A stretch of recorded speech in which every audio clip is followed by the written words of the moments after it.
Dans le milieu des cellules de prière, et depuis même que j'étais au lycée, donc on n'a pas le temps en cellule de prière. Donc j'ai l'habitude de dire que nous donnons des messages concentrés mais sucrés. Amen. Dis à ton voisin, ça sera concentré mais sucré. Ok. Le thème que je vais traiter, c'est un thème bizarre. Mon ami, tu peux mettre. C'est un thème bizarre, mais c'est le thème le plus important qu'on puisse traiter parmi les enfants de Dieu. Amen. Mon thème, c'est Jésus. C'est fini. Est-ce que vous pouvez m'aider avec, en prenant côté, le livre de Exode chapitre 14, chapitre 3, verset 14. Exode chapitre 3, verset 14. Ok. Vous savez, Dieu, de par plusieurs moyens, a essayé de se révéler à ces créatures que nous sommes, les créatures humaines. Dieu a essayé de se rapprocher le plus de nous parce que nous avions eu depuis Adam et tous les hommes qui leur ont succédé, tout le reste de leur progéniture, nous avons une habitude de nous séparer de Dieu. Nous avons une habitude de nous détourner de Dieu. Pourquoi? Parce que nous n'avons pas eu la réelle connaissance de ce Dieu-là, de qui est-ce qu'il était et de ce qu'il était pour nous et de ce qu'il représentait pour nous. Alléluia. Et aujourd'hui, je vais essayer de nous aider à mieux comprendre la personnalité de Christ. Amen, amen. Amen. Amen. Ok. Exode chapitre 3, verset 14, oui.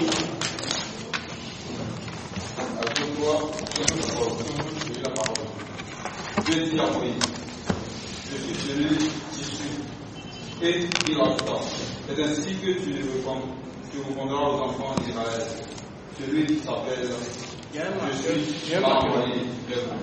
Si on n'a pas de problème. Amen. Reprends s'il te plaît, avec plus de vie. Ensuite, tout le monde s'il vous plaît. Dieu dit à Moïse, je suis celui qui suis.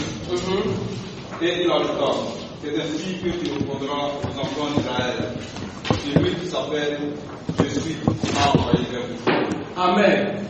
Vous savez, quand le Seigneur envoyait ses prophètes, comme je le disais tout à l'heure, Dieu a de plusieurs façons, de plusieurs manières essayé de se rapprocher le plus de nous qui étions ces créatures-là qu'il a aimées, qu'il a tellement aimées.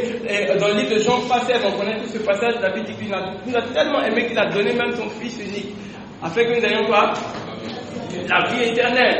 Amen, amen. Donc, qu'est-ce que Dieu faisait? Chaque fois, le Seigneur envoyait, puisque lui-même, directement, pour faciliter, j'ai envie de dire, la connexion, bien la compréhension, la connaissance de Dieu, Dieu avait l'habitude d'envoyer un de ses serviteurs, il lui envoyait des prophètes. Et quand il envoyait ces prophètes-là venaient partager donc la révélation qu'ils avaient de Dieu. C'est ainsi que quand Dieu s'est révélé à Abraham a présenté Christ, a présenté Dieu. Nous sommes encore dans l'Ancien Testament, officiellement on ne connaissait pas Christ, d'accord? Donc Abraham a présenté Dieu comme Yahvé Jireh, c'est-à-dire le Dieu qui pourvoit. Amen. Plus tard, on a eu plusieurs autres appellations de Dieu. On l'appelait souvent Yahvé Sabaoth, le Dieu qui combat, et Elohim, le Dieu créateur. On l'appelait par moment Yahvé Nissi, l'éternel ma bannière. On l'appelait encore quoi? Savoir Dieu, il vient de dire, El Olam, le Dieu d'éternité. Tu avais tellement de noms. Vous voyez, quand vous regardez dans les cultures anciennes, dans les grandes civilisations, les civilisations grecques, romaines, égyptiennes, vous allez constater qu'ils avaient plusieurs dieux. Et chaque dieu avait un rôle. Il y avait un dieu pour le soleil, il y avait un dieu pour contrôler la fertilité, la moisson, tout ça. Il y avait un dieu qui gérait la mer. Il y avait plusieurs dieux pour plusieurs choses. Mais nous, notre Dieu, il est seul, mais il gère tout ça en même temps. Est-ce que tu peux acclamer les choses? Dans ce passage-là, il envoie Moïse, et Moïse doit aller parler encore de sa part, pour que les gens entendent parler de lui et qu'ils se réconcilient encore avec lui, pour que et avec, pour qu'on traverse cette réconciliation-là, il puisse agir davantage encore dans nos vies. Et qu'est-ce que Moïse a, alors Moïse a demandé à Dieu, mais quand je vais aller leur parler de toi, comment je vais te présenter à eux? Il dit, d'autres ne me connaissent pas. Depuis Abraham, bon d'accord, c'est pas grave. Dis-leur que je suis. Je suis le je suis. C'est bizarre. Je suis, ça veut dire quoi? Donc, quelqu'un a dit, par la suite, il a dit, je suis, encore comme Seigneur pour ma fille, présidente de la cellule de Jeucos Formation de l'année dernière, présidente sortante. Depuis chez vous, voilà, je vous aime tellement. Voilà. Viens. Voilà. Lui, c'est aussi un de mes fils qui était un ancien responsable là-bas. Ok, donc je disais comme ça qu'il dit à Moïse, voilà, il dit que je suis le je suis. Au fait, quand il dit je suis le je suis, ça veut dire que quand tu me prends, dis-leur qu'ils n'ont qu'à me prendre comme je suis le je suis. C'est-à-dire que moi je ne suis pas limité. C'est-à-dire que quand tu me prends, tu me mets dans tes études. Et au fait, je voulais dire quelque chose, je ne sais pas si ça vous choquer. Tu me mets dans tes études, je tue là-bas. Tu me mets dans, quand tu cherches travail, tu me mets là-bas, je te fais plaisir. D'après vous, je te mets. Ah, vous connaissez. Amen. N'importe où tu veux. Envoie-moi un malade. Envoie-moi quelqu'un qui a des problèmes. Dis ton problème, en même temps, il sera réglé. Quelqu'un qui a des problèmes financiers, quelqu'un qui a des problèmes de santé, quelqu'un qui a des problèmes de diplôme. Tu reçois ton BTS au nom de Jésus. Tu reçois ton diplôme d'ingénieur au nom de Jésus. Tu le mets là-bas, il te fait plaisir. Amen. C'est comme ça, c'est pas qu'il dit je suis. Et le je suis, il n'a pas dit j'étais ou bien je serai. Non, il est je suis. C'est-à-dire que quelle que soit l'époque, le temps, la période, le moment auquel tu me vois, je te répondrai de manière efficace et puissante. Amen. Mais je me suis posé la question, est-ce que réellement Moïse lui-même a compris cette révélation-là? Et puis le Seigneur m'a dit que non, il n'a pas bien compris parce que je ne pouvais pas tout lui expliquer en son temps. Au fait, le je suis était un message, en même temps une information, en même temps un message prophétique. Vous allez me comprendre tout à l'heure. Je veux 7 personnes, rapidement, 7 commandos de Jésus qui vont me prendre la Bible et qui vont me prendre les passages que je vais citer. Premier passage, Jean chapitre 6, verset 35. Deuxième passage, Jean chapitre 8, verset 12. Troisième passage, Jean chapitre 10, verset 9. Quatrième passage, Jean chapitre 10, verset 11. Cinquième passage, Jean chapitre 11, verset 25. Sixième passage, Jean chapitre 14, verset 6. Et puis septième passage, Jean chapitre 15, verset 15. Vous remarquez quelque chose, que dans tous ces 7 passages que je viens de citer, je n'ai parlé que, normalement il devait y avoir un qui allait prendre tout, au cas où quelqu'un oublie quelque chose, mais c'est pas grave. Donc vous remarquez que tous ces passages que je viens de citer, ce sont des passages qui se trouvent dans le livre de Jean. Le livre de Jean, c'est le livre qui était écrit par le disciple Jean. Jean, c'était le disciple qui était le plus proche de Jésus. On dit de lui dans la Bible qu'il était le disciple que Jésus aimait. Amen. C'était le disciple que Jésus aimait. Je prie que Dieu t'aime au nom de Jésus. Amen. Vous savez, tu peux aimer Dieu, mais s'il ne t'aime pas, tu as un problème. Tu peux aimer quelqu'un, mais s'il ne t'aime pas, c'est pas ça. Bon, je suis marié, c'est de quoi je parle. Amen. C'est pas ça. Amen. Je prie que Dieu t'aime et qu'il t'accorde aussi de l'aimer. Amen. Donc ce disciple que Jésus aimait, qui s'appelait Jean, il a eu cette révélation. C'est-à-dire qu'il était tellement proche. Ces révélations que je vais vous donner de Jésus n'ont pas été écrites, n'ont pas été trouvées par les autres disciples, bizarrement. Parce que les spécialistes de la Bible, les théologiens, les théologiens de la Bible ont déclaré, ont dit que l'évangile de Jean est un évangile qui est différent des 3 autres évangiles. La révélation que Jean a eue à cause de son intimité, sa proximité avec Christ, est encore plus profonde et plus... Il n'y a pas qui derrière, ça va vous choquer, non? Amen. Je sais, j'ai tout à l'heure parlé comme un ici, j'ai le moment. Amen. La révélation des gens est plus derrière que toutes les autres disciples. Amen, amen. Et la première révélation se trouve dans le livre de Jean chapitre 6, verset 35. Jean chapitre 6, verset 35. Quelqu'un a pris, non? Le Seigneur se révèle comme le pain de vie. Première révélation de Jésus. Il dit, je suis le pain de vie. Celui qui croit en moi n'aura jamais faim. Et celui qui me suit n'aura jamais soif. C'est ça? Oui, celui qui va en moi, non, regarde. Celui qui vient à moi, il n'aura jamais faim. Et puis celui qui croit en moi n'aura jamais soif. Première révélation de Christ. Il est celui qui va te donner de recevoir. Quand on parle de faim et soif, on parle de la substance, des éléments essentiels de vie. On a eu tout à l'heure vent de ce que là augmenter le feu, augmenter l'huile, tout ça. C'était un cafouillage dans le pays. Bon, je viens d'apprendre par les journaux que voilà, l'État a levé ça. Ça, c'était un petit affaire. Bon, ok. Donc, je disais qu'il est le pain de vie. Il est celui-là, pendant que tu auras des soucis, il est celui-là qui va pourvoir à tes besoins. Il est celui-là qui va te donner. Pourquoi on se tue pour bosser, pour avoir des diplômes, tout ça? C'est pour avoir l'argent, travailler, puis subvenir à tes besoins. C'est pas ça. Dieu va t'accorder cela au nom de Jésus. Deuxième révélation. Elle se trouve dans Jean chapitre 8, au verset 12. Il est écrit que, attends, il y a dit pour toi. Je suis la lumière du monde. C'est ça, non? Qui a trouvé Jean 8, 12 là? Jésus leur parla de nouveau. Préparez Jean 19. Celui qui me suit ne marchera pas dans les ténèbres. Celui qui me suit ne marchera pas dans les ténèbres. Il dit que je suis. Amen. Je suis la lumière du monde. Il dit, quand tu seras dans les moments d'inquiétude, des moments où tu ne sais pas qu'est-ce que tu dois faire, qu'est-ce que tu vas choisir, comment est-ce que tu vas bosser, comment est-ce que tu vas marcher, quelles sont les décisions importantes que tu dois prendre, il est celui-là qui va t'éclairer. Amen. Amen, amen. Dieu va t'orienter en cette année au nom de Jésus. Amen. Troisième révélation de Christ.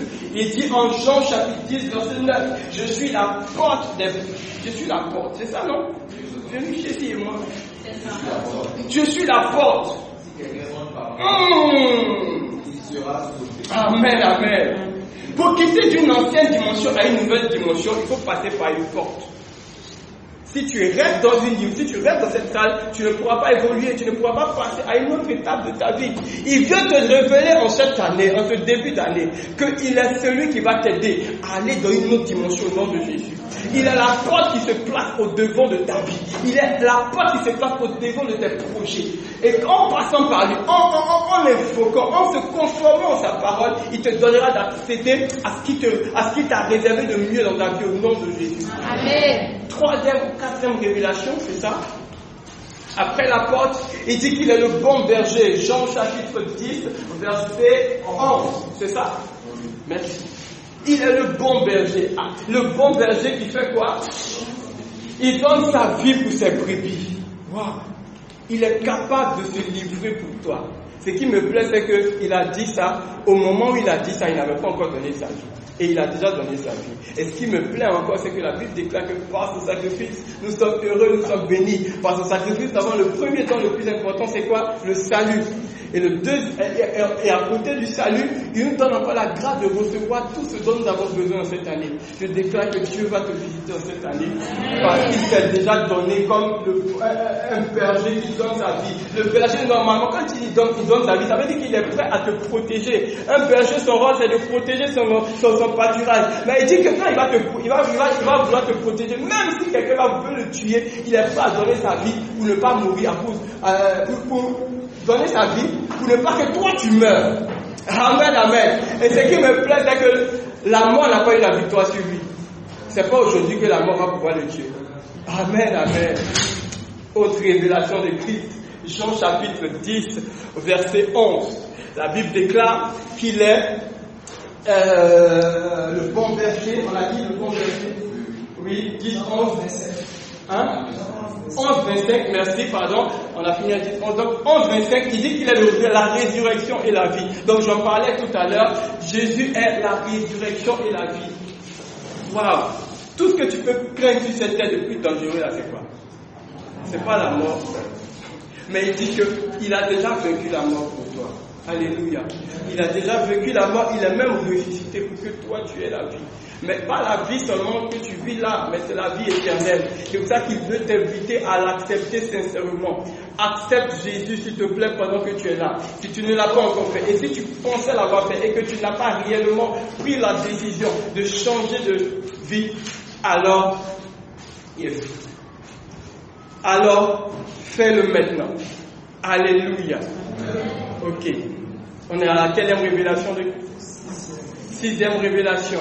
Jean chapitre 14, verset 6. Il dit, je suis le chemin, la vérité et la vie. Nul ne va au Père que par moi.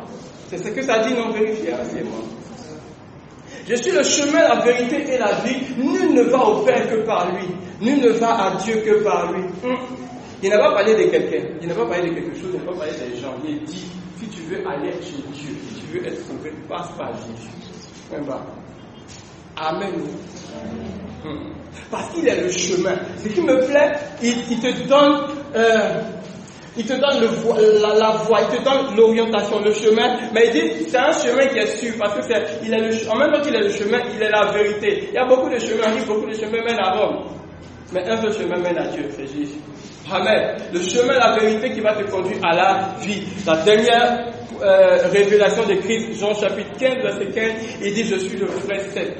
Celui qui demeure en moi et en qui je demeure portera du fruit. Je veux déclarer et relâcher cette bénédiction sur ta vie. Parce que cette année, Dieu va faire en sorte que parce que tu vas demeurer en lui, lui aussi va venir demeurer en toi. Et parce que vous serez en parfaite symbiose, Dieu va te donner de porter du fruit. Un fruit à tous les niveaux. Tu seras une source de bénédiction. Tu seras une source de révélation. Quand on va te rencontrer, quelqu'un ne va pas te rencontrer et tu vas partir sans recevoir quelque chose. Amen, amen. Il y a des gens qui vont recevoir simplement en te voyant. Il y a des gens qui vont recevoir simplement en t'écoutant. Il y a des gens qui vont recevoir simplement en bénéficiant du fruit de tes mains, de ce que tu vas faire poser comme action, de l'évangile que tu vas prêcher. Des gens seront venus au travers de toi. Parce que Dieu t'a prédestiné, il t'a déjà configuré, tu as déjà ça. À partir du moment où tu l'acceptes, Dieu te donne d'être une source de bénédiction. Je déclare que tu seras une source de bénédiction pour ta famille, pour ton environnement, pour ta nation et pour ta génération. Amen. Alléluia. Amen. Je disais à quelqu'un que je suis à une étape où je vise loin. Je suis en train de réfléchir. Dieu m'a fait la grâce d'être établi sur vraiment un territoire vraiment large. Et Dieu est en train de créer des connexions pour moi-même à l'international. J'ai des représentants dans pratiquement près de 8 à 9 pays. Alléluia. Donc si un de mes membres doit aller dans un de ces pays-là, il me contacte et facilement on arrange tout pour lui là-bas. Amen, amen. Non. Jésus. Il est réel, c'est Dieu. Je l'ai accepté, ça fait depuis l'année 2003. Mes parents s'étaient séparés pratiquement. Je n'avais aucun conseiller, aucune orientation. Et j'ai pris la décision de le suivre. Je n'avais que 14 ans. Et il a changé complètement ma vie. Ceux qui n'avaient pas, je suis allé partager mon témoignage à d'autres amis de promotion. Ceux qui n'ont pas accepté aujourd'hui, beaucoup regrettent. Je bénis Dieu de ce que Dieu est en train de utiliser pour être une référence dans ma génération. Que Dieu vous bénisse. Et rendez-vous dans quelques années. Je serai dans une dimension, je vais vous voir à côté de moi.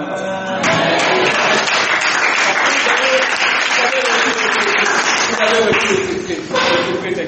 Que Dieu vous bénisse.